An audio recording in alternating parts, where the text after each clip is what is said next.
Thanks for coming out and watching the oxymoronic Reddit Professional Show, where I showcase the best and worst of the internet. Here I comment on brilliant and hilarious comment chains regarding dumb shit on the internet for you to enjoy. Make sure to subscribe, hit the little bell button so that you get notifications every time we come up with a new video. Enjoy this week's show. Life pro tip, for those of you going to college for the first time this month, go to class. No matter how hungover, tired, or busy you may be, being present is the most important factor in succeeding in your first year as you adjust to living independently. Missing class is a slippery slope to failing out. Sleep more than you study. Study more than you party. Party as much as possible. Words I found on Reddit that I wish I followed.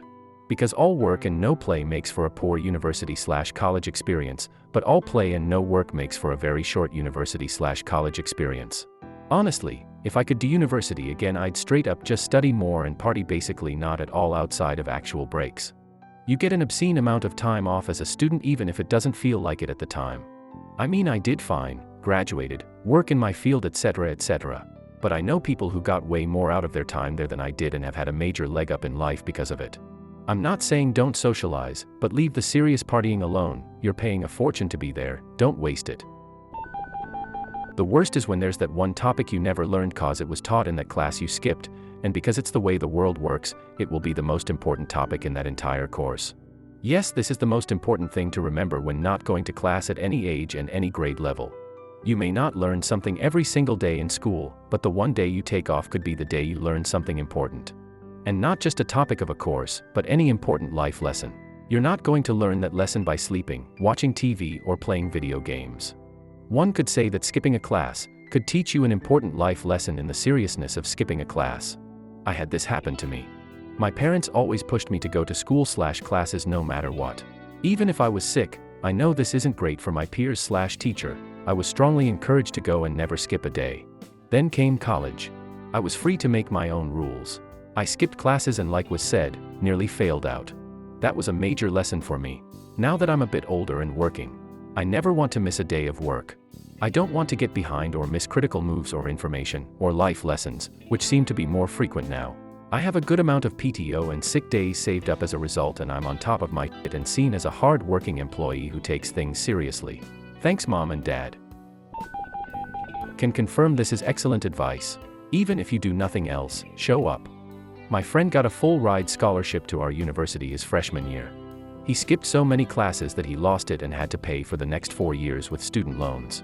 He made all A's and B's because he has a brilliant mind, he was just lazy. Definitely. I remember my first year of college, a bunch of people bragging about their method for not going to class and still passing. Yet, most failed out year one. Also, it's a good habit to get into because attendance usually isn't tracked much in large freshman level classes, but is much more important in upper division classes that are smaller and usually have a huge participation/discussion component. It's really freaking hard to stay motivated to study on your own at an appropriate rate to have all the material covered by the time the test comes around. People overestimate their ability on this front. Elaborating on this. Go to class. Go to professor's office hours. Ask questions. You need 3 to 4 letters of recommendation. Don't sit in class thinking it's boring. Try getting into a top grad school or professional program with a GPA as low as a 2.50. That's nothing to the admissions committee. Didn't do any volunteering or working a job during an undergraduate, prepare to get denied like no tomorrow. The only time you get exceptions is if your extracurriculars align with your career and the major you've chosen, such as volunteering at a hospital while you have a biochemistry major and you are in a research lab concerning cancer cures. However, you need to keep getting A and B grades to be competitive with other applicants who have 3.2 to 3.7 GPAs. If your professor is the graduate advisor for your major, ask them about getting a master's because it shaves 1 year off and you can take graduate level courses during an undergraduate senior year. At least you one-up the guy with the bachelor, and job markets will consider it over one with a bachelor. This is coming from a guy who didn't do during undergraduate years with only research as something related to career and a cumulative GPA barely over 3.00 and only started working. My only regret for wasting time and not thinking ahead before I met someone who wanted to play hardball. I taught 4 years. Please come visit the teachers.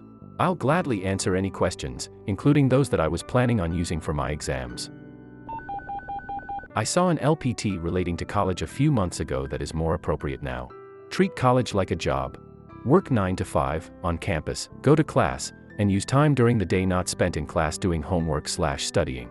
Don't do homework at home, do it in the library or in some other on-campus study area. Do this and you will never be unprepared for a test, and you will never have to pull an all-nighter. I returned to school after 6 years in the military, and have been following this rule for the past year and a half. The only time I've had to stay up late for a class was for a group project where my classmates were not following this rule. And I'm very happy with my GPA.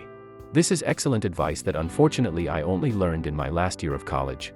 If you can successfully segment your days into work/class time and free time, you will be much less stressed out during your free time and have an overall more enjoyable experience.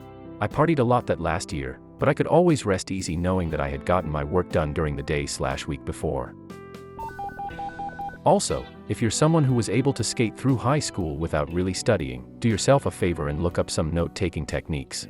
I use the Cornell method because I like the way it's organized, but find something that works for you. Good notes that are easy to understand make studying easier.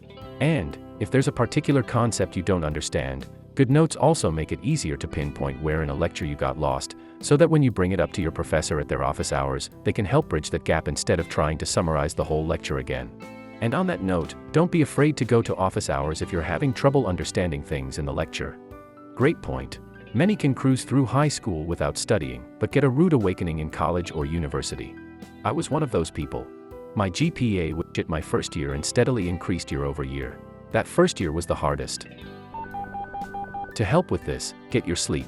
Don't feel like a for prioritizing sleep over other things, even studying. The biggest slippery slope, I find, is actually sleep deprivations. Everything goes to shit without sleep: focus, decision-making, mood, ability to resist procrastinating, and, of course, your ability to listen and stay awake in class.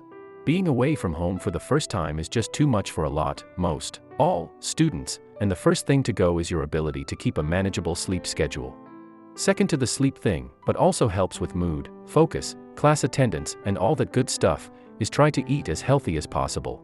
Living on burger and fries, pasta, and desserts at the cafeteria plus supplements of pizza and ramen is not a good diet. I found I learned more by writing down my notes rather than just listening or just doing the reading or by typing the information. I internalized it better when I handwrote the notes. So I recommend trying various ways of internalizing information until you find one that works best for you. I thought it was proven that writing notes by hand was better for retention of information than typing them on the laptop. I also do not recommend note-taking to be a simple outline with bullet points. Can you explain what those bullet points mean? If not, take more detailed notes. I also would go over the notes I took that day as soon as I got home from class. Sometimes a simple word or phrase the lecturer mentioned would help me remember a concept. However, after you've left class and it's not as fresh in your mind, you may not make the connection if you didn't take detailed notes. I took down as much as I could. If it doesn't make sense afterwards, go to office hours and ask for clarification. Another thing is to be honest with your professors. They've heard every flimsy excuse before. Just tell them the truth and be willing to deal with the consequences of your mistakes. Many times you'll find they'll be more forgiving if you're honest with them. With 2 different professors I had put myself in a hole. In both instances I approached them, told them I recognized I messed up and was willing to accept the F and retake the course next semester / drop the course and retake next semester, but figured I would talk to them before writing it off. In both cases they allowed me to rectify my mistake. One was very adamant about how he's never allowed this before, and I'm certain he wouldn't have if I had came into his office with a BS excuse instead of the truth. As a lecturer I can second this. Be honest and be willing to put in extra work and you might get a good chance to correct your negligence. Then there are the assholes. My spouse's mother was dying in the hospital 400 miles away. I contacted all 5 of my profs on Thursday saying I was leaving town, and why, and that I didn't know when I'd make it back. I requested to take 2 different tests Friday morning starting at 8 a.m. rather than waiting for regularly scheduled class times. Yes, no problem. I was on the road by 9:30 Friday morning. I arrived just before mother died and she was buried on Monday. I hit the road on Tuesday and back in regular class on Wednesday.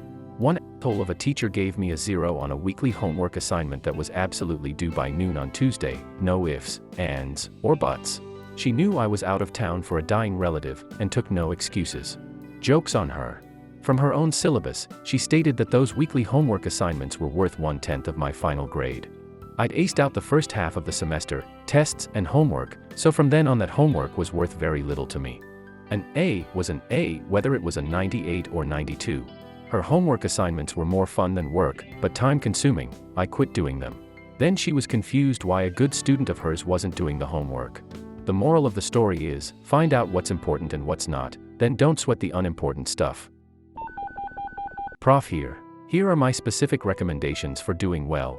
Go to class every day. Don't skip. Pay attention, take notes, and ask questions when you don't understand something. Keep your phone in your pocket. Read your textbook and any other assigned materials. If it doesn't make sense, read it again. Make sure you do all of your problem sets, response papers, projects, or whatever crap they have students in your major do. Start early and don't half-ass them. You learn by doing. Don't focus too much on your grades. Instead, focus on understanding the material. If you do that, the grades will come. If you don't understand something, wrestle with it for a while, then go to your prof's office hours. Faculty are an underutilized resource, but you'll benefit more if you put in the work first instead of showing up saying, "I've tried nothing and I'm all out of ideas." Don't cram for exams. Master the material each day as you move through the semester. Set aside certain times outside of class each week to devote for your school work. A good rule of thumb is 2 hours outside of class for each hour inside of class. That's what makes a 15-hour course load full-time. If you can master the material faster than that, great, but make sure you have it down cold. Get a good night's sleep before your exams.